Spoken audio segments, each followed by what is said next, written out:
Oh, got my spare room early in the morning. So early I got my glasses on. Just want to quickly run over what went out in the post yesterday.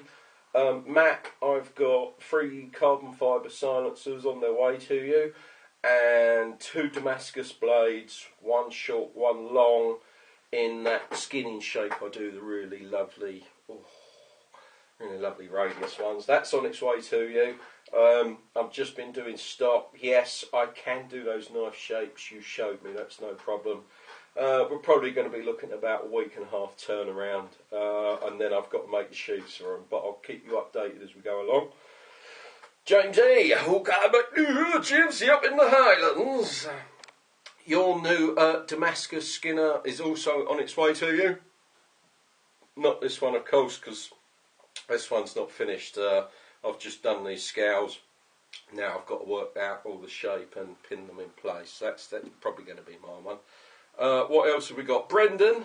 I got Jeff's green mech. That's no problem.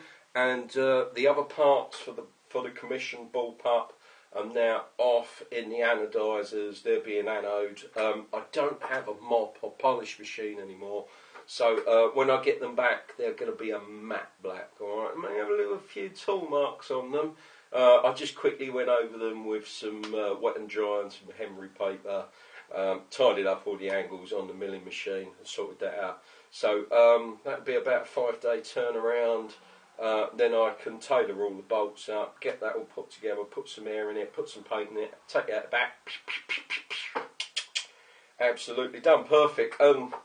Dude, man, what you like? You didn't have to send me another envelope full of cash, honestly. I know, I have been moaning, but it's just workshop scuttlebutt, man, you know what I mean? You got a fucking bitch, haven't you? Not fucking with a bloody rain. You know, that's what it is, isn't it? It's what it's about, so don't worry about it. But I'll do that M16 handle on that gun because it's got to have it, man. It looks so good on there, but I've got to work out how I'm going to put it on there.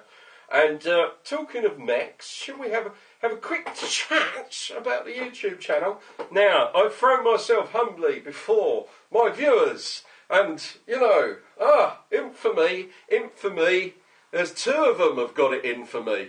Now, apparently, I have been making copies and clones of someone's gun called Jacob. Now, it turns out, as it happens, that Jacob is actually Deathwish from the M. Carter Brown forums. The chap who I bought my first ever mechanical valves off. Now, these are drop-in kits that you buy as a kit.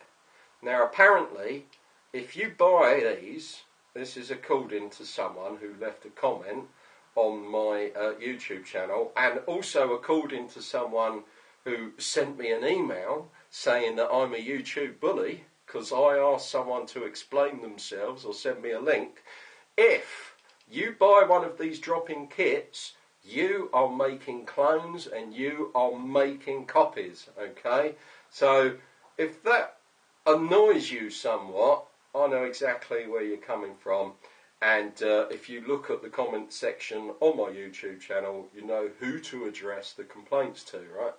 Now, this is one of the original kits, and if said chap had taken the time and done the homework to go back through my films, he would actually find the film where I buy these 4 drop-in kits, and he would also find the film that came later where I said that these drop-in kits for me don't work. Now, it's not that they don't work. Ooh, don't take that the wrong way. I don't want to love a load more bloody fucking comments.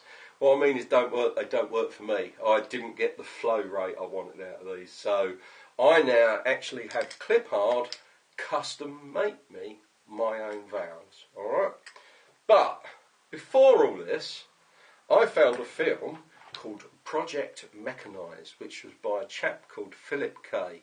And I would say that it was Philip K who led me to the way of thinking about the mechanical three-way valve. Because before the mechanical three-way valve, the way we were doing mech irons was blow forward, spring back like an auto mag, and that was 7 or 8 years ago. So don't know what you want to do about that. I mean, to me, buying a drop-in kit doesn't make you a cloner. It's an aftermarket part, same as buying an aftermarket bolt, or an aftermarket body, or an aftermarket feed net, or an aftermarket trigger frame, or an aftermarket regulator. So it's a bit naughty. Anyway, these are one of my pre-SM AV3 valves. This is from about 6 or 7 years ago. This was for the Cocker irons that I built. That I'm not a copy of anybody's gun, are they? Because I'm the main person who's done the closed bolt iron system. Yes, I know that there is a closed bolt iron system available on M. Carter Brown, but mine is completely and utterly different and makes use of a standard iron bolt. Go back in the films, you will find it there. It's all there, black and white, for everybody to watch. Now, this is my system that I use now. This, my valve holder is free to move. It moves on a fulcrum point, yeah, because the trigger moves on a fulcrum point. This is not a fat cat. Fat cat? Will you get out of the way? I'm trying to do some filming here, you fat fucker. Here's a big boy. Now look, this trigger, this is not a 1911 Colt 45 with a straight big trigger pull. This is not an early Cocker or Budor with a straight trigger pull. This trigger moves through an arc. What does that mean when it hits an activator that moves through a straight axis? What does that mean? It's simple maths, right? If you want my triggers, you can walk my triggers because they're so light, yeah? And the reason they're so light is because my valve actually moves in the same arc as the trigger does. Okay, now I also use completely different fittings and a completely different setup, alright? But Rob, if you're happy to say I'm copying people, that's absolutely fine. But you have to know that that also extends to anybody who buys an aftermarket part and puts it in their gun. Alright, now mentioning your name on my YouTube channel is not YouTube bullying, yeah? It's like, how can you put it? Achilles speaking to Hector at the moment of his death, right? Check out your Greek mythology, you'll completely and utterly understand what I mean by that, alright? Now, I've also had now some person send me an email accusing me of being a YouTube bully and that I should get solicitors' letters. What I say to you is, Martin Hughes, or Hughes, however you want to pronounce it, is please send said solicitors' letters. Go, do it, man. Honestly, do it. Each one of those letters is going to cost you about 300 quid, and it's going to go nowhere. It's just a speck of dust in an infinite ocean of problems that are far bigger on YouTube than anything that I can put on there.